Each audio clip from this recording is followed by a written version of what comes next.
হযরতে আবু বসির রাদিয়াল্লাহু তাআলা জীবনে একটা সময় উনি গাছের পাতা চিবিয়ে চিবিয়ে কাটিয়েছেন। মক্কা শরীফে মুসলমান হয়ে গেল, ওনাকে চেন দিয়ে শিকল দিয়ে ওনাকে কুরাইশরা বেঁধে রাখত। কেন? উনি ঈমানের কালিমা পড়ে নিয়েছিলেন। বলুন না সুবহানাল্লাহ। উনি আল্লাহর নবীর দরবারে ওই চেনটা ছুটিয়ে চলে এসেছিলেন। ছুটে ছুটে ছুটে ছুটে হেঁটে হেঁটে আবার কাউকে দান করিয়ে, কারণ উটের পিঠে ঘোড়ার পিঠে উঠে আবার ঘোড়ার পিঠ থেকে নেমে উটের পিঠ থেকে আবার ছুটে ছুটে হেঁটে হেঁটে আল্লাহর নবীর দরবার কিতাবে এসেছে যে রাস্তা থেকে উনি হেঁটে হেঁটে মদিনা শরীফে ঢুকেছেন, গোটা রাস্তায় খালি রক্ত টপকেছে, খুন ঝরেছে খুন। হযরতে আবু বসির রাদিয়াল্লাহু তাআলা ষষ্ঠ হিজরি সুলহ হুদায়বিয়ার পর আল্লাহ নবী সাহাবাদের নিয়ামত করেন। ও যুবকেরা, আল্লাহ নবী সাহাবাদের বয়ান করেন, আল্লাহ নবী জানিয়ে দেন সাল্লাল্লাহু আলাইহি ওয়াসাল্লাম, ও সাহাবারা, আমি নবী গতকাল আমি স্বপ্নের মধ্যে দেখতে পেলাম, খবরের মধ্যে দেখতে পেলাম, আমি নবী আল্লাহ পাকের কাবা শরীফ তওয়াফ করি, নবীদের স্বপ্নগুলো সত্যি, নবীদের স্বপ্নগুলো সত্যি। সাহাবারা জানিয়ে দেন ইয়া রাসূলুল্লাহ, আমি আল্লাহ পাকের নবী কতদিন কাবা শরীফকে দেখি নাই, কতদিন কাবা শরীফের কাছে যায় না, কতদিন কাবা শরীফ তওয়াফ করে না। হুজুর আপনি যদি জেনেন আল্লাহ পাকের কাবাকে কাছ থেকে দেখে মন করে তওয়াফ করে নিলাম, আল্লাহ নবী হাও বলেন না, নাও বলেন না। সাহাবাদের মুখে মুখে, সাহাবাদের কানে কানে খবরটা পৌঁছে গেল। আল্লাহ নবীর 1.5 গাদা সাহাবা তৈরি হয়ে গিয়ে আল্লাহ নবীর দরবারে হাজির হয়ে গেলেন। আসসালামু আলাইকুম ইয়া রাসূলুল্লাহ, নবী আল্লাহ। আল্লাহ নবী সালামে জবাব করেন, হুজুর আপনি কখন যাবেন, হুজুর আপনি কখন যাবেন? আল্লাহ নবী জানিয়ে দেন, ও আমি হাও বলি না, না বলি না। হুজুর একটু যদি জানেন আমরা রেডি হয়ে চলে এসেছি, তৈরি হয়ে এসে গিয়েছি। আল্লাহ নবী সাহাবাদের অনুরোধে 1.5 গাদা সাহাবাকে নিয়ে ষষ্ঠ হিজরিতে টুকটুক করে বার হয়ে গেলেন। জনে বলুন সুবহান। 1.5 সাহাবাকে নিয়ে আল্লাহর নবী বার হয়ে গেলেন কোথায়? মক্কা শরীফে যাবে, যাবার আগে হুজুর চলে গেলেন যুলহুলাইফা, মদিনা শরীফের মিকাত। মিকাত শব্দের অর্থ হলো সীমানা, নির্দিষ্ট জায়গা। এখানে অনেক হাজিরা বসে আছে বা এমন আছে উমরা করেছে। কাবা শরীফে যাবার আগে আমরা সাদা ইহরাম জড়িয়েছি। ইহরাম তাদের উমরায় যায়, হোল্ড দুবাই বা কাতার বা রিয়াদ বা মুম্বাই বা দিল্লি বা আহমেদাবাদ, হায়দ্রাবাদ, এখান থেকে আমরা ইহরাম পরে যাই। হজে যাবার সময় ডাইরেক্ট সৌদি ফ্লাইট হলে এই আমাদের যে কলকাতা এয়ারপোর্ট থেকে আমরা ইহরাম পরে। কেন? আমাদের মিকাতের নাম হলো ইয়া লামলাম। আর ইয়া লামলাম আমরা ওই যখন ক্রস করি ফ্লাইটে, ওই সময় ইহরাম করা সম্ভব না। 350 হাজি ফ্লাইটের মধ্যে একসাথে ইহরাম করে 2 রাকাত নামাজ পড়া এগুলো সম্ভব না। ওইজন্য আগে থেকে ইহরাম করে নেওয়া হয়। আর ইহরাম যদি আমরা না পড়ে এই জায়গাটা ক্রস করি হজ বা উমরার জন্য, আমাদের করে দম দিতে হবে, এটা পশু জবাই করতে হবে। মদিনা শরীফের লোক কাবা শরীফে হজ বা উমরার জন্য গেলে যুলহুলাইফা থেকে ইহরাম পরে যেতে হবে, না হলে একটা দম দিতে হবে। হুজুর 1.5 সাহাবা গেলে ষষ্ঠ হিজরিতে ইহরাম পরে খবর পেলেন রাস্তা আটকে দিয়েছে, যেতে দেবে। হুজুর পথটা চেঞ্জ করলেন, হুজুর যাচ্ছেন হুদাইবিয়া হয়ে, হুদাইবিয়া আটকে দেওয়া হয়েছে, যেতে দেব না, আপনাকে মক্কা শরীফে ঢুকতে দেওয়া হবে। হুজুর অনেক বললেন, মানলো না। আল্লাহ লাস্টে উসমান ইবনে আফফান রাদিয়াল্লাহু আনহুকে মক্কা শরীফ পাঠিয়েছিলেন, ওদের গিয়ে বুঝাও, ঝগড়া করতে না তওয়াফ করতে এসেছে। কোনো কথাই কান দিল না। উসমান ইবনে আফফানকে বলল, তুমি এসে গিয়েছো কারোর জন্য নয়, তোমার জন্য ওই কাবা দেখা যায় ইহরাম পরে আছো, তুমি তওয়াফটা করে। উনি বললেন, তওয়াফ করব একা না, আল্লাহর নবী আমার সামনে যাবেন, আমি হুজুরের পিছনে পিছনে হুজুরের সাথেই তওয়াফ করব। জোরে বলুন না সুবহানাল্লাহ। একা তওয়াফ। কাফেরদের সাথে আমার হুজুরের চুক্তি হয়ে গেল, ইতিহাসের পাতায় যেটাকে বলা হয় সুলে হুদাইবিয়া বা হুদাইবিয়ার সন্ধি বা হুদাইবিয়ার চুক্তি, যার একটা চুক্তি ছিল এবছর আসা হবে না, আগামী বছর আসবে, 3 দিনের বেশি থাকতে পারবে না। আরেকটা চুক্তি ছিল আমাদের মধ্যে 10 বছর কোন যুদ্ধ অশান্তি হবে না। যার আরেকটা চুক্তি ছিল মক্কা শরীফের কোন লোক মদিনা শরীফে চলে গেলে ফিরিয়ে দিতে হবে। মদিনা শরীফের কোন লোক যদি মক্কা শরীফে আসে আমরা ওনাকে ফেরাবো। এই চুক্তির জায়গাতে সাহাবাদের মনটা ভেঙে ভেঙে কেউ কেউ উঠে চলে যাচ্ছে ভাই ময়দান থেকে। হুজুর ডাকলেন কি ব্যাপার? না হুজুর এটা চুক্তি হচ্ছে, মক্কা শরীফের লোক এলে ফিরিয়ে দিতে হবে, মদিনা শরীফের লোক গেলে ফেরাবে না, এটা চুক্তি কি? হুজুর বলে মেনে নাও। কেন? আমার নবীদের নিজের ইচ্ছাই করছেন না। ওমা ইয়ানতিকু আনিল হাওয়া ইন হুয়া ইল্লা ওয়াহয়ুন ইউহা। আল্লাহ বলে আমার বন্ধু নিজের থেকে কিছুই বলে না, যেটা আমি আল্লাহ ওয়াহি করি ওটাই আমার হাবিব বলে দেয়। জোরে বলেন সুবহানাল্লাহ। এই চুক্তি করা মানে ওটাই আল্লাহ পাকের হুকুম, ওটাই মেনে নাও। সাহাবারা চুপ করে গেলে হুজুর এই চুক্তি করলেন।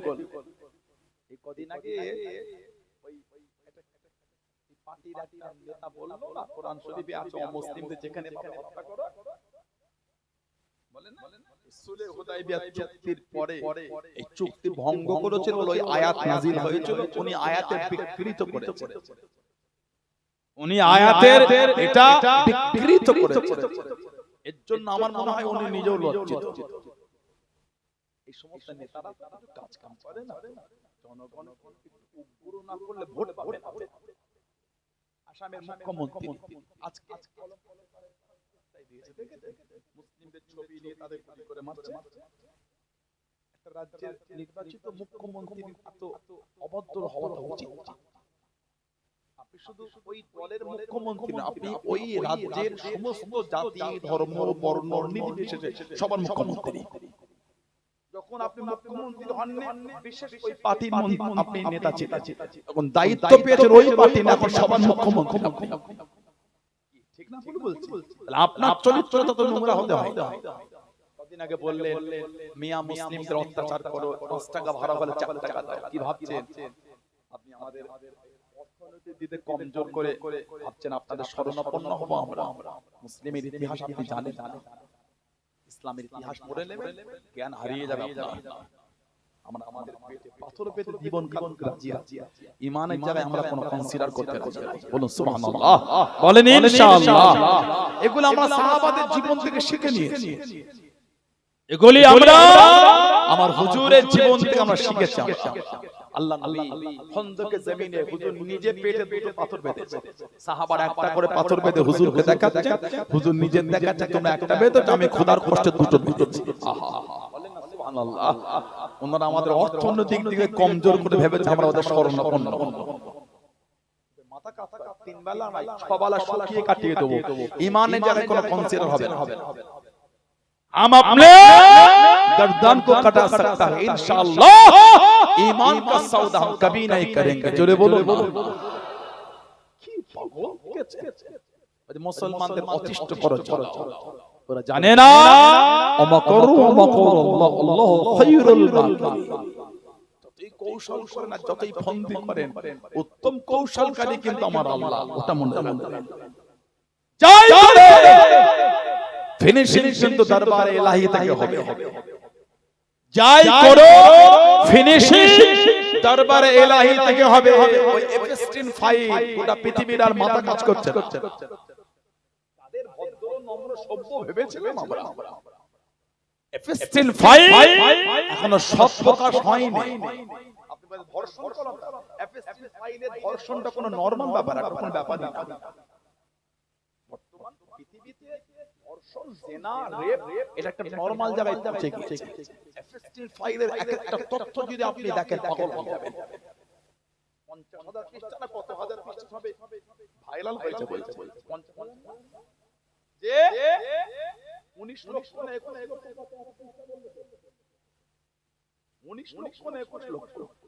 21 লক্ষ পৃষ্ঠা খালি 50,000 বার হয়েছে। ওতে গোটা পৃথিবী হই হই শুরু হয়ে মাথা কাজ করছে না। যত পৃথিবীর বড় বড় নেতা মন্ত্রী আর শিল্পপতি এই 50,000 পৃষ্ঠা দিয়ে সব নাম চলে এসেছে। এইটা বার হয়েছে আমাদেরও গা শিউরে উঠছে। 3 থেকে 9 বছরের বাচ্চা মেয়েগুলোকে নিয়ে গিয়ে তাদের সঙ্গে সম্পর্ক করার জন্য তাদের আগে তৈরি করা হয়েছে। আমি শব্দগুলো আপনাদের শোনাতে পারবো না। সানাউল্লাহর একটা বাল্য জীবনের বন্ধু কিন্তু আছে, 1 টাকার 5টা, যার সাথে আমি ইনফিনে পড়েছি, 1 পড়েছি, 2 পড়েছি, 3 পড়েছি, 4 পড়েছি, মাদ্রাসায় ভর্তি হয়েছি, আউয়াল, দম, সোম, চারম, পঞ্চম, ষষ্ঠ পড়েছি, আলেম সেকেন্ড ইয়ার। আমার বাল্য জীবনের বন্ধু আছে, আপনার থাকলে আমারও আছে। এক একটা তত্ত্ব এমন আছে আমি আমার বন্ধুকেও বলতে পারবো না। এত নোংরা শব্দ ছিল আমার জবান উচ্চারণ জীবনে হয়নি, হবেও না। এত গলিজ শব্দ।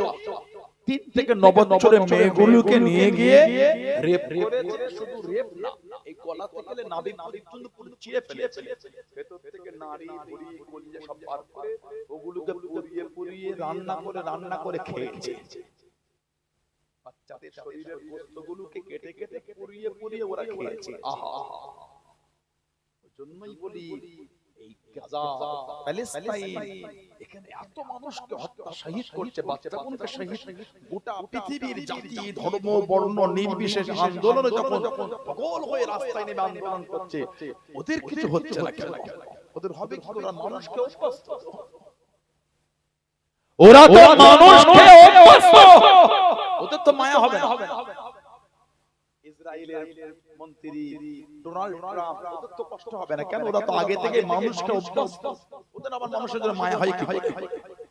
আপনি অবাক হয়ে যাবেন। 11 বছরের মেয়েগুলোকে নিয়ে গিয়ে রেপ করেছে, পেটে সন্তান এসেছে, 4 মাস, 3 মাস, 2 মাস, 5 মাসের বাচ্চাগুলোকে ওয়াশ করেছে, ওয়াশ করে বার করে ওগুলোকে স্যুপ তৈরি করে খেয়েছে। স্যুপ বোঝেন? ও আঝালা অল্প মশলা দিয়ে, ওই মানে আপনার চিকেনের হয়, বিফ হয়, মটনের হয়, ভেজ স্যুপ হয়, সবজি দিয়ে মশলা খুব হালকা, সামান্য নুন দিয়ে একটু মশলা দিয়ে হালকা ওটা শরীরের জন্য খুব উপকার। স্যুপটা এই বাচ্চাগুলো পেট থেকে এগুলোকে বার করে ওগুলোকে স্যুপ তৈরি করে ওরা খেয়েছে। নাউজুবিল্লাহ বলে। আল্লাহ জালেমদের হাত থেকে আল্লাহ গোটা পৃথিবীর জাতি ধর্ম বর্ণ নির্বিশেষে আল্লাহ সকলকে হেফাজত করে। বলুন আল্লাহুম্মা আমিন। বলেন আল্লাহুম্মা আমিন। আমার ভাইয়েরা, বাচ্চারা, ছেলেরা, যুবকেরা, মুরব্বিরা, দিনরা খালি ইসলামের বিরুদ্ধে কৌশল চলছে, আল্লাহ মাফ করেন। এগুলো যদি কোনো মুসলমানদের মেন ভূমিকা থাকতো কি হতো বলতো? বলে আল্লাহ মাফ করেন। লা হাওলা ওয়ালা কুওয়াতা ইল্লা বিল্লাহ। এই আসামের মুখ্যমন্ত্রীর এত অভদ্র হতে কোনো উচিত না, নেতাদের এত অভদ্র হতে হয়, এত নোংরা শব্দ চয়ন করেন। মুসলমানদের বিরুদ্ধে এত নোংরা, আল্লাহ পাক সুবুদ্ধি দান, আল্লাহ হেদায়েতের নূর দান। বলেন না আমিন। বলেন আল্লাহুম্মা আমিন। আমার ভাইয়েরা, বাচ্চারা, ছেলেরা, যুবকেরা, এই যে বলছে ইসলামে অমুসলিম দেখলে হত্যা করো, এটা মিথ্যা তথ্য। আপনি বলেন, আমি কোনো দলিল দেব না, জাস্ট আমি আপনাকে জিজ্ঞাসা করি, গোটা পৃথিবীতে কত মুসলিম কান্ট্রি আছে বলেন? যদি ইসলামের বিধান এটাই হতো অমুসলিমকে দেখলে হত্যা করো, মুসলিম কান্ট্রিগুলিতে অমুসলিমরা মাথা উঁচু করে বুক চিতিয়ে ব্যবসা করতে পারত। আমি আপনাকে সাধারণ তথ্য দিলাম। আমি 2 নম্বর, ইসলামের বিধান যদি এটা হতো তাহলে ওই সমস্ত দেশে অমুসলিমরা কেউ বাঁচতে পারত না, ব্যবসা করা তো দূরে। 3 নম্বর, আপনি কোরআন শরীফটা পড়েন, মিডিয়া হচ্ছে, মুসলিমরা বসে আছে, সমস্ত ধর্মের লোক শুনছে। আমি সবিনয় অনুরোধ, আপনি গুগলে যাবেন বা প্লে স্টোরে গিয়ে বাংলা কোরআন শরীফ লোড করবেন। আপনার ইচ্ছা যদি হয় রাখবেন, না হলে 15 মিনিট পর মুছে দেবেন, ডিলিট। বাট 15 মিনিট পর কোনখানে 9 নম্বর সূরা তাওবা 1 নম্বর, 2 নম্বর, 3 নম্বর, 4 নম্বর, 5 নম্বর, 6 নম্বর পড়তে হবে না। এই কথা আয়াতের বাংলা মানে পড়ে নেবেন। আল্লাহ পাক ওই আয়াতে বলেছেন যে 5 নম্বর আয়াতের বিতর্ক হচ্ছে যে মুসলিমদের নয়, ওই যারা চুক্তি ভঙ্গ করেছে তাদের যেখানে পাবে সেখানে হত্যা করো। সবাইকে বলে আল্লাহ পাক এই আয়াতের আগের আয়াতে বলেছে যারা তোমাদের সঙ্গে চুক্তি ভঙ্গ করে তাদের সাথে তোমরা সদ্ব্যবহার করো। যারা চুক্তি ভঙ্গ করেছে তাদের যেখানে পাবে সেখানে হত্যা করো। এতে সব অমুসলিম হলো কি করে? যারা চুক্তি ভঙ্গ করেছে। ইসলামে এটাই বিধান হতো। আবু দাউদ শরীফের riwayat ওটা হতো না। হুজুর বলেছেন যদি কোনো মুসলমান কোন অমুসলিমকে অন্যায়ভাবে কষ্ট দেয়, জুলুম করে, তার মাল ছিনিয়ে নেয়, আমার হুজুর বলেছেন আমি নবী কিয়ামতের ময়দানে ওই অমুসলিমের পক্ষ নিয়ে মুসলিমের বিরুদ্ধে আল্লাহর আদালতে বিচার চালাবো। অমুসলিমের পক্ষ নিয়ে মুসলিমের বিরুদ্ধে। আর একটা riwayat বুখারী শরীফে আছে, মান কাতালা মুআহাদান লাম ইয়ারাহ রাগীহাতাল জান্নাতি ওয়া ইন্না রিয়াহা তুজাদু মিন মাসিরাতি 40 আমান। আমার হুজুর বলে যে ব্যক্তি কোন মুআহাদা চুক্তিবদ্ধ হয়ে কোন অমুসলিমকে হত্যা করে জানে মারা যাবে, হুজুর বলে ওই মুসলমানটা জান্নাতে যাওয়ার দূরের কথা, ওই মুসলমানটা জান্নাতের খুশবুও পাবে। তারপরেই হুজুর বলছেন 40 বছরের রাস্তা, এত দূর থেকে জান্নাতের খুশবু পাওয়া যাবে। যেই মুসলমান কোন অমুসলিমকে অন্যায়ভাবে হত্যা করবে, ওই মুসলমান জান্নাতে যাওয়ার কথা, জান্নাতের খুশবু পাবে। তারপরও বলবে ইসলামে অমুসলিম দেখলে হত্যা করার হুকুম, এগুলো বলতে হয় না। ইসলাম এত নোংরা শিক্ষা দেয় না। ইসলাম শিখিয়েছে ভালোবাসা, প্রেম, সম্প্রীতি, মেলবন্ধন। আমার দ্বীন আমাকে শিখিয়েছে। বলুন আলহামদুলিল্লাহ। যদি ইসলামের এত নোংরা বাণী হতো তাহলে গুগলে গিয়ে একটু লিখবেন best man in the world.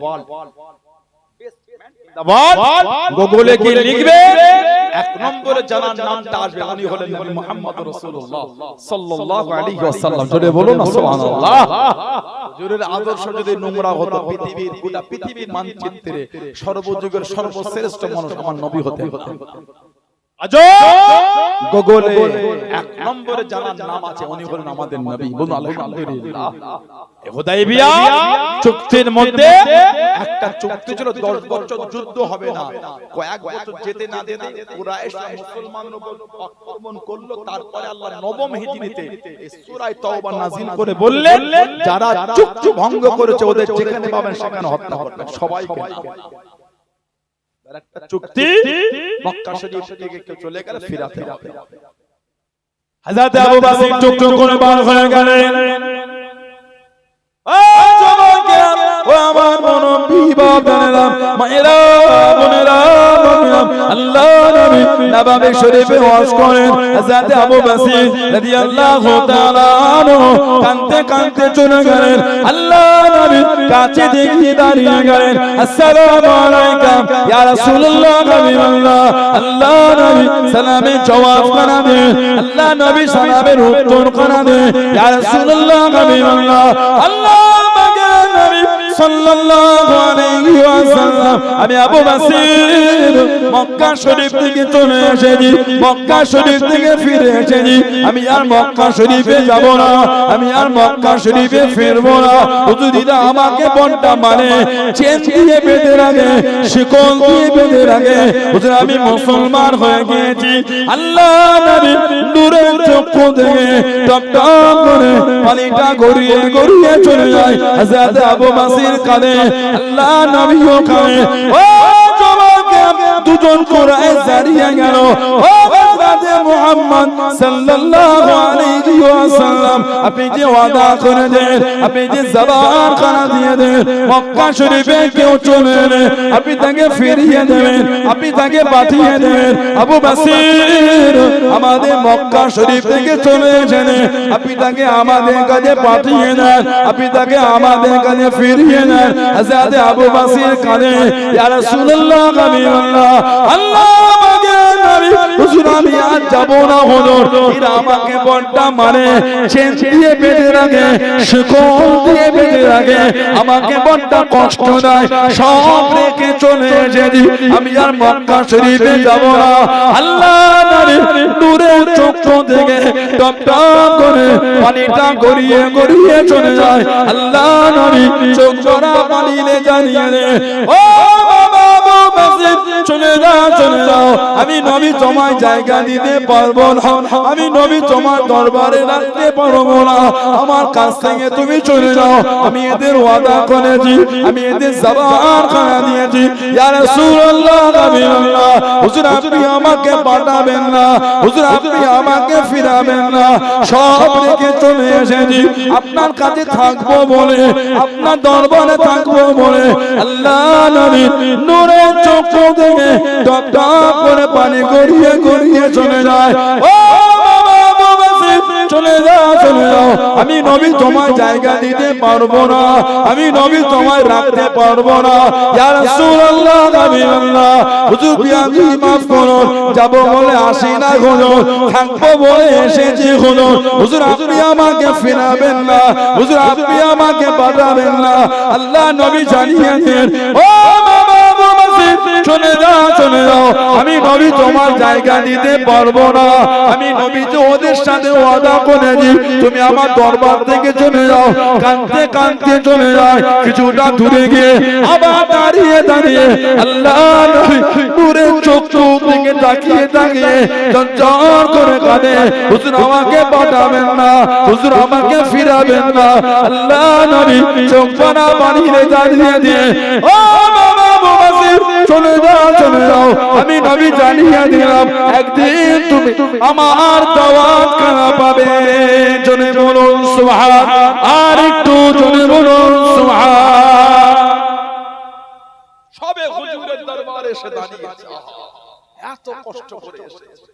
সাহাবারা বলেছে যে রাস্তা থেকে মদিনা শরীফে ঢুকেছে গোটা রাস্তায় খালি রক্ত ঝরেছে।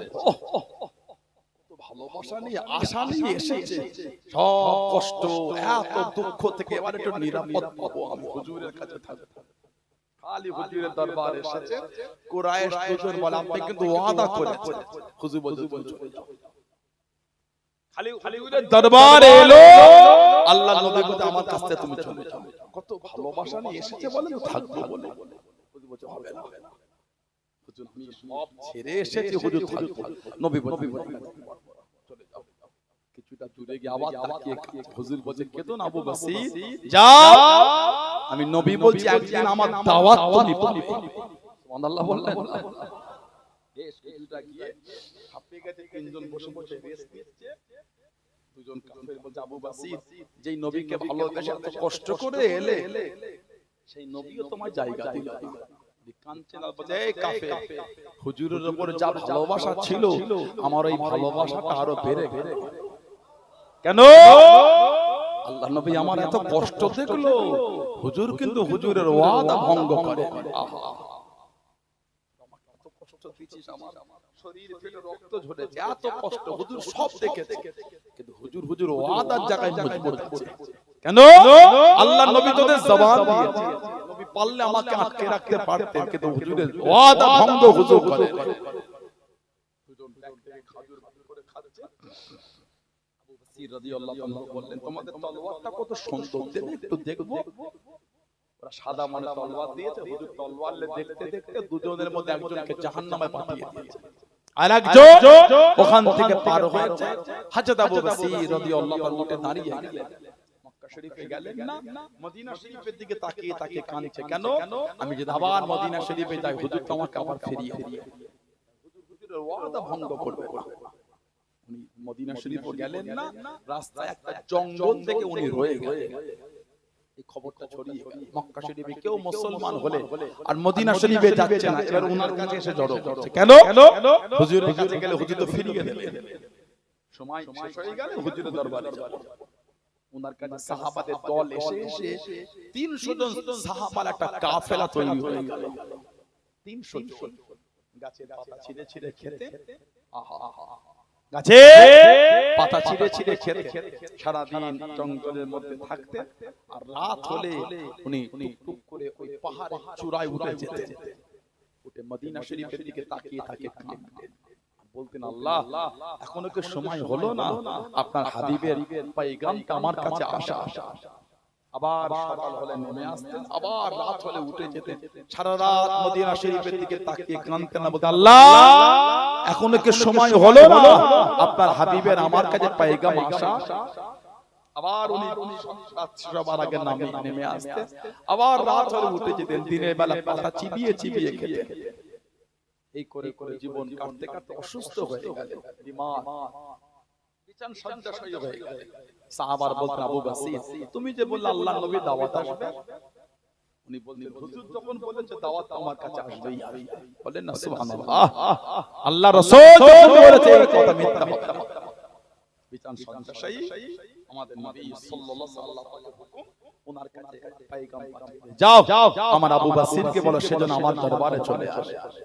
ওনার কাছে এই পয়গামটা গেল, এত খুশি হয়ে গেলেন, খুশিতেই পড়তে লাগলেন আশহাদু আল্লা ইলাহা ইল্লাল্লাহু ওয়াহদাহু লা শারীকা লাহু ওয়া আশহাদু আন্না মুহাম্মাদান আবদুহু ওয়া রাসূলুহু সাল্লাল্লাহু আলাইহি ওয়াসাল্লাম ইন্তেকাল হয়ে গেলেন। ইন্না লিল্লাহি ওয়া ইন্না ইলাইহি রাজিউন।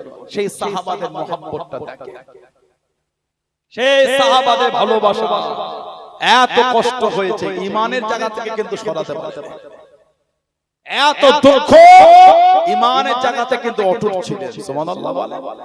আমাদের সেই মোহাম্মদ কোথায় চলে গেল? হুজুরের সাহাবী ছিলেন হযরত খাব্বাব রাদিয়াল্লাহু আনহু, জামার কোমরে গর্ত ছিল না, খালি গর্ত ছিল। হযরত খাব্বাব রাদিয়াল্লাহু আনহু ওনার কোমরে গোশত না গর্ত হয়েছিল। উনি ছিলেন ইহুদি মহিলার খাদেম। মুসলমান হলে ওনাকে মরুভূমির উত্তপ্ত গরম অবস্থায় শুইয়ে দিয়ে চিৎ করে শুইয়ে লোহা গরম করে ওনার কোমরে দিয়ে দিয়েছে। কিতাবে এসেছে কোমরের গোশতগুলি গলে গলে চলে গিয়েছে, অন্তর থেকে ইমানের নূর ওনার মুছতে পারে। হযরত খাব্বাব হুজুর কোমরে ফারুক জিজ্ঞাসা করেন, হযরত খাব্বাব এই খাব্বাব আমার কোমরে গোশত নাই তো গর্ত হয়ে আছে। ফারুক আযমকে চোখ ভরা পানি দিয়ে বলে, হুজুর আমি যখন মুসলমান হয়েছিলাম আমাকে মরুভূমিতে শুইয়ে দিয়ে লোহা গরম করে আমার কোমরে দিয়েছে। হুজুর আমার কোমরের গোশত গলে গিয়েছে, আমার অন্তর থেকে ওরা ইমানের নূর মুছতে পারে না। জোরে বলেন সুবহানাল্লাহ, বলেন আলহামদুলিল্লাহ। সেই সাহাবাদের জীবনী তাই ছুটছেন আপনি এই মাথা ভালো হয় মানলে সাহাবাদের জীবনী দেখে দেখেন প্রেম আর মহব্বতটা কি জিনিস। এমনি তাদের দরজা আল্লাহ তাআলা করে সম্মান ইজ্জত, আল্লাহ পাক এমনি তাদের এত আলা করে। মানাটা তাদের মানার মতন ছিল, মহব্বতের মতন ছিল বলে আল্লাহ ওনাদের দরজাটা এত আলা করে দিয়েছে। হুজুরে সাহাবী আমাদের নবী সাল্লাল্লাহু আলাইহি ওয়াসাল্লাম ভালোবাসা সাহাবী হযরত খুবাইব ইবনে আদি রাদিয়াল্লাহু তাআলা জানাকে শহীদ করে দেবে। খুবাইব ইবনে আদি এই নিয়ে যাওয়ার আগে বলে, খুবাইব কতই না ভালো হতো তুমি যদি নিজের ঘরে থাকা, তোমাদের নবী যদি আমার কাছে বন্দী হতো। উনি বলে, এই কাফেরের দলে আমি একবার না, আল্লাহ যদি আমার বারবার শহীদ দেয়, বারবার জীবন দেয়, তা তো আমার কোনো দুঃখ নাই। আমি খুবাইব, আমি একা না, আমার গোটা খানদানকে যদি তোরা মেরে ফেলিস আমার তাতেও কোনো দুঃখ নাই। হুজুর হুজুরা শরীফে থাকবে, হুজুরের নূরের কদমে একটা কাঁটা ফুটবে, কাঁটা, ওই শব্দটুকু আমি আমার কানে শোনাটা পছন্দ করছি না। সুবহানাল্লাহ বললেন না? এটার নাম হচ্ছে মুহাম্মদ, এটার নাম হলো মানা, এটার নাম হলো ভালোবাসা। হুজুরের সাহাবী হযরত আব্দুল্লাহ ইবনে হুযাফা আস-সাহমি রাদিয়াল্লাহু তাআলা, আব্দুল্লাহ ইবনে হুযাফা আস-সাহমি রাদিয়াল্লাহু তাআলা জানা শোনা ওমর ফারুক বলেছে মুসলমানদের জন্য উচিত ওনার মাথাতে একটা সম্মান করে চুমু খাওয়া। ওনার মাথাতে একটা সম্মান করে চুমু খাওয়া কে? আব্দুল্লাহ ইবনে হুযাফা আস-সাহমি রাদিয়াল্লাহু তাআলা। জানা হাতে আমাদের নবী চিঠিকে দাওয়াত পাঠিয়েছিলেন, বিভিন্ন দেশে হুজুর দাওয়াত পাঠাতেন চিঠি। উনি ছিলেন হুজুরের চিঠির বহনকারী সাহাবী ওমর ফারুকের খেলাফত। উনি সেজিরি উনি পাঠিয়েছিলেন রোমকদের কাছে, পারস্য সম্রাটের কাছে চিঠি লিখে দিনের দাওয়াত দিয়ে। পারস্য সম্রাট বলে, শুনেছি মুসলমানদের ঈমানটা খুব মজবুত। বলেন না সুবহানাল্লাহ? মুসলমানদের ঈমান, ওদের ঈমানটা খুব শক্ত ঈমান। ওদের যদি পাও ওদের মেরো না, জিন্দা নিয়ে এসো। ঈমানটা কিন্তু খুব মজবুত। আব্দুল্লাহ ইবনে হুযাফা হুজুরকে ধরে নিয়ে গেলেন পারস্য সম্রাট। এই আব্দুল্লাহ ইবনে হুযাফা, শুনেছি তুমি খুব বিচক্ষণ ব্যক্তি, তোমাকে ছেড়ে দেব, গার্ড দিয়ে তোমাকে তোমার বাড়িতে পৌঁছে দেব, শর্ত একটা, তোমাকে খ্রিস্টান হতে হবে। উনি বলছেন, আমাকে যদি শহীদ করে দাও আমার অন্তর থেকে ইমানের নূর মুছতে পারবে না। বলেন না সুবহানাল্লাহ? অনেকক্ষণ পরে বলল, আব্দুল্লাহ আমি হলাম পারস্য সম্রাট, তুমি যদি খ্রিস্টান হও তোমাকে সম্রাট বানিয়ে দেব, আর আমার যে ধন সম্পদ টাকা আছে ওর অর্ধেকটা তোমাকে দিয়ে দেব। উনি বলছে, এই পারস্য সম্রাট, গোটা আরব যদি, গোটা পারস্য যদি আমার নামে লিখে দাও, এক লম্হা, একটা মুহূর্তের জন্য আমার অন্তর থেকে মানে নূর মুছতে পারবে। এত সম্পদ জিতাও আমাকে ছাড়াতে পারবে না। হুজুরের হাতে যে চেয়ে বেঁধে দেয়া হলো, ও জমাকে ঘিসিয়ে ঘিসিয়ে নিয়ে চলে যায়, টেনে টেনে নিয়ে চলে যায়। হযরত আব্দুল্লাহ ইবনে খুযাফা হুজুরের গায়ের কাছে তীর মারে, হুজুরের পায়ের কাছে তীর মারে, হুজুরকে ভয় খাওয়াতে পারল না। টেনে টেনে হুজুরকে বড় করার কাছে নিয়ে গেল, করার মধ্যে তেল ঢেলে দিয়ে টকবক করে ফুটিয়ে ফুটিয়ে, ও জমাকে আল্লাহ রাসূলের সাহাবী হযরত আব্দুল্লাহ ইবনে খুযাফা হুজুরকে জানিয়ে নে, এই তেলের মধ্যে ছেড়ে দেবো, শহীদ হয়ে যাবে, জানে মারা পড়ে যাবে। হুজুর আমার জানিয়ে দিবেন, আমি আব্দুল্লাহ শহীদ হয়ে যাব, আমার অন্তর থেকে ঈমানের কলেমা মুজবে না। জোরে বলুন সুবহান, আর একটু জোরে বলুন সুবহান। মানা কাকে বলে? আল্লাহ নবী সাল্লাল্লাহু আলাইহি ওয়াসাল্লাম দুজন সাহাবাকে নিয়ে যে ওই তেলের মধ্যে ছেড়ে দিয়ে শহীদ হয়ে গেলেন। হুজুরকে ভয় খাওয়াতে পারল না, টেনে টেনে টেনে টেনে করার দিকে নিয়ে চলে যায়। ও আব্দুল্লাহ ইবনে খুযাফা, এই করার মধ্যে ছেড়ে দেবো, তোমাকে শহীদ করে দেবো। হুজুর আমার কাঁদতে লাগলেন, চোখ দিয়ে পানিটা গড়িয়ে গড়িয়ে চলে যায়। হযরত আব্দুল্লাহ ইবনে খুযাফা রাদিয়াল্লাহু তাআলা আনহু বাদশার কাছে নিয়ে চলে গেলেন। ও আব্দুল্লাহ ইবনে খুযাফা, তুমি কি ভয় পেয়ে গিয়েছো? ইসলাম কি তুমি ছেড়ে দেবে? হুজুর আমার জানিয়ে দিন, আমি আব্দুল্লাহ ইসলাম আমি ছাড়বো না। তবে তুমি কেন কাঁদো? তোমার চোখে কেন পানি? হযরত আব্দুল্লাহ ইবনে খুযাফা, হুজুর আমার জানিয়ে দিন, এই বেঈমান কাফেরে দলেরা, আমি আব্দুল্লাহ কেন কাঁদি? আল্লাহ পাক আমাকে একটা জীবন দিয়ে দে, আমি আব্দুল্লাহ, আমাকে গরম তেলের মধ্যে ছেড়ে দেবে, আমি আব্দুল্লাহ শহীদ হয়ে যাব। আমি আব্দুল্লাহ কেন কাঁদি? আল্লাহ পাক যদি আমাকে শরীরের পশমের মতন অসংখ্য জীবন দিয়ে দিলেন, আমি আব্দুল্লাহ অসংখ্য জীবন করা গরম তেলের মধ্যে দিয়ে বিলীন করে দিলাম। আমি আব্দুল্লাহর অন্তর থেকে ঈমানের কলেমা মুছতো না। জোরে বলুন সুবহান, আর একটু জোরে বলুন সুবহান। মরণের ভয়ে কাঁদি না, আফসোসে কাঁদছি। আল্লাহ তোমাকে একটা জীবন দিয়েছে, গরম তেলে দেবে, শহীদ হয়ে যাবো। আল্লাহ আমাকে যদি শরীরের পশমের মতন অসংখ্য জীবন দিতেন, এই অসংখ্য জীবনে আমি এই গরম তেলে দিয়ে বিলীন করতাম, তারপর অন্তর থেকে ঈমানের নূর আমার মুছতো না। জোরে বললেন আলহামদুলিল্লাহ। সম্রাট কিছুক্ষণ পরে বলছে, আব্দুল্লাহ আমি তোমার কাছে হেরে গেলাম, আমি তোমার কাছে হেরে গেলাম। আর আমাদের বাড়ির ছেলেগুলো শয়তানের কাছে হেরে যাচ্ছে। সাহাবাদের কাছে শয়তানও হেরেছে, জালেমরাও হেরেছে, আর আমাদের বাড়ির ছেলেগুলো শয়তানের কাছে হেরে গিয়ে কাতারদের লাইন দিয়ে লটারি টিকিট করে ঘরে আসছে। এত কষ্টের পয়সা, এই রাত 2:30-3টের সময় উঠে সবজি নিয়ে গিয়ে বিক্রি করেছে। 2:30-3টে ঠান্ডার রাতে উঠে ওই পানিতে নেমে জল করে ফেশারিতে ঘেরিতে নেবে, ওই ঘুনগুনুকে তুলে ঘুনি ঘুনি ঘুন তুলে ছেড়ে ছেড়ে ছেড়ে ছেড়ে বাগদা মাছ, বাগদা চিংড়ি, গলদা চিংড়ি সব ছেড়ে ছেড়ে ফেলেছে, চাল টেনেছে, মাছ ধরে, ভেটকি মাছ, তারপর আপনার মিষ্টি পানির মাছ বলেন বা পার্শে মাছ ধরে ধরে ওই খড়িবেড়ে হাটে, আমিনপুর হাটে, বিভিন্ন বাজারে গিয়ে, বোয়ালঘাটা বাজারে নিয়ে গিয়ে বিক্রি করে আল্লাহ দুটো পয়সা এসেছে। বলছি না ভুল বলছি? কত কষ্টের টাকা বলেন তো। এই রাত 3টের সময় উঠেছেন, ঠান্ডায় কাঁপতে কাঁপতে, উঠতে পারে না, শরীর টানে না, মন টানটাতে উঠবো, না উঠলে তো ব্যবসা হবে না। দুবার উঠেছে, 3বার উঠেছে, আবার উঠেছে। বিবিটা বলে, যাও যাও, ও মায়া লাগে, বাচ্চাটা খুব জড়িয়ে ধরে শুয়ে আছে আপনার বুকে, থেকে বাচ্চাটাকে ঠেলে সরিয়ে নামিয়ে চলে গেল ব্যবসার জন্য। পয়সার জন্য। ভেরিতে ভেরি ফিশারি জলকর মাছ ধরতে গেলে অনেক সময় ওই জালে ওই কোণে বিষাক্ত সাপ আটকে যায়, অনেকে অন্ধকারে দেখতেও পায় না। আল্লাহ আল্লাহ অনেককে সাপ দংশন করে দেয়। আল্লাহ প্রত্যেককে হায়াতে বরকত দেন, আল্লাহুম্মা আমিন। তাই না, সাপে কেটে নেয় না, আবার তারা হুড়ো করে ছড়েছে ভ্যাকসিন ইনজেকশন, আল্লাহ ওনাকে হেফাজত করেন। আবার অনেকে ইন্তেকাল শহীদ হয়ে যায় পয়সা। এত কষ্টের টাকা, এত মেহনতের টাকা। এই বাজে রাত 1টার সময় এখনো আমিনপুর বাজারে গেলে কাঁচা মাছ পাবে। বসে আছে বলেন,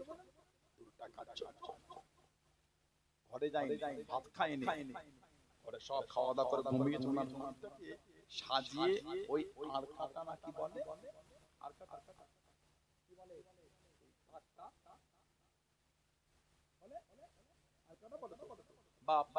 তাক বলে, তাক বা আলমারিতে ভাতটা সাজিয়ে বাসন চাপাতে রেখেছে, এসে খেয়ে নিও। গরম ভাব উঠছে, আগে করে কষিয়ে রেখেছে, ভাবু কাজ করে পান না, ঠান্ডা হয়ে গেছে। অনেক সময় ভাতের পানি পানি কেটে গেছে, খিদে খেতে একটু নুন ছিটিয়ে দিয়ে তরকারি ঢেলে মাখিয়ে ওই খেয়ে শুয়ে শুয়ে কত কষ্ট বলেন। কেন 200 টাকা আল্লাহ 2 টাকায় বরকত দিল, ছেলেগুলো মাথার কাজ করছে। ওই টাকাটা কত করে নিয়ে সন্ধ্যার পরে বাজারে গিয়ে, কিরে কদিন পর এই লটারিতে টাকা পাচ্ছেন? আরে পাগল, কত সপ্তাহে একজন 2 লাখ টাকা, কি বলছিস? আরে আমার লটারির টাকা পড়বেন, এটা দেখ না কি হচ্ছে, দে দে ভেবেছেন কত কষ্টের দুটো হালাল টাকা, এই হালাল টাকাটা নিয়ে হারামে দিয়ে চলে এলে, একটু মায়াও হলো না, একটু মায়াও হলো না। কবরে গেলে সেদিন বুঝবেন লটারি কাটার জ্বলন কেমন। হারামে আমাদের লোভ হয়ে যাচ্ছে, হুজুরের উম্মাহ, আমাদের তো হারামে লোভ করলে হবে না, আমাদের তো হালালের চিন্তা করতে হবে। হালাল ইনকাম করি, হালাল খাই বলে তো আল্লাহ আমাদের ইজ্জত তো বাড়িয়ে দিয়েছে। জোরে বলে, হারামের জন্য তো আমাদের ইজ্জত না, হালালের জন্য ইজ্জত। 100 টাকা করতে গিয়ে ফোন পার করতে গিয়ে পড়ে গেল, টুক করে তুলে পকেটে ছি ছি ছি, সব চরিত্র পাল্টায় না বলো। 100 টাকার কাছে তোমার ঈমান বিক্রি করে দিলে, আস্তাগফিরুল্লাহ, এত ঈমান তোমার সস্তা হয়ে গেল। বার করতে গিয়ে 500 টাকার নোটটা পড়ে গেল, টুক করে তুলে তোমার লজ্জাও লাগবে, হুজুরের উম্মত 500 টাকার লোভ সামলাতে পারবে না। হুজুর 5 কোটি বিক্রি করে, 5 কোটি কি 5000 কোটি, 5 কোটি 5 বিলিয়ন ট্রিলিয়ন ডলার করে যদি হয়, সেখানে আমার ঈমান নত হবে না। কেন? আমি আল্লাহকে ভালোবেসে মেনেছি, আমি আমার হুজুরের মহব্বতের গোলামতিতে মজবুত হয়ে আছি। এটাই তো মুমিনের ঈমান, এটাই তো ইমানদারের ঈমান। 100 টাকার কাছে ঈমান বিক্রি করে দিলে লোভ সামলাতে পারবে না। আপনি 100 টাকা দেবেন, আল্লাহ আপনার ইজ্জত বাড়িয়ে, আল্লাহ 100 টাকা আপনার রিজিক আল্লাহ বরকত দিয়ে আপনাকে কত লক্ষ টাকার মালিক বানিয়ে দিবে। এই জ্ঞানটা আপনার হয় না। ওর 100 টাকা পরে ও ভিখারির বাচ্চা ভিখারি, আমি আপনি ভিখারির বাচ্চা ভিখারি, মালিক তো আমার আল্লাহ, রিজিকের মালিক তো আল্লাহ। আল্লাহ মানুষকে কিছু কিছু সময় এগুলো দিয়ে আল্লাহ তার মনকে পরীক্ষা করে লোককে দেখিয়ে দেয়। ঈমানে মজবুত হতে পারে। ওয়াগসিলু উযুহাকুম ওয়া আইদিয়াকুম ইলাল মারাফিক, কথা হয় বলে না? মসজিদে বাইরে এসে আমি ওটা বলছিলাম, মিডিয়া হচ্ছে, ওয়াগসিলু উযুহাকুম, জানেন ফোনটা বার করে পাশের জায়গাটা রেখেছে, ছোট্ট পাড়া পকেট তো বসে পড়ে যাচ্ছে, বুঝি করে খালি উঠে হাফ মিনিটের মধ্যে গায়ে 10,000 টাকা নিশ্চয়ই পাশের কেউ একজন নিয়েছে।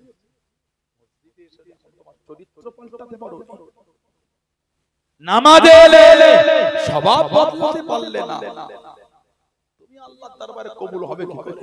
একটা 10,000 টাকার ফোনের লোভ সামলাতে পারো না, 12,000 এর ফোন তোমার ইমানে মজবুত হও ওরকম 10,000-এর ফোন তুমি লোককে দান করবে আল্লাহ তোমাকে এত রিজিকে বরকত দেবে তুমি 10,000-এর ফোনের কাছে গোলাম হচ্ছ কি করে কিসের হুজুরের মহব্বত এটাই ভালোবাসা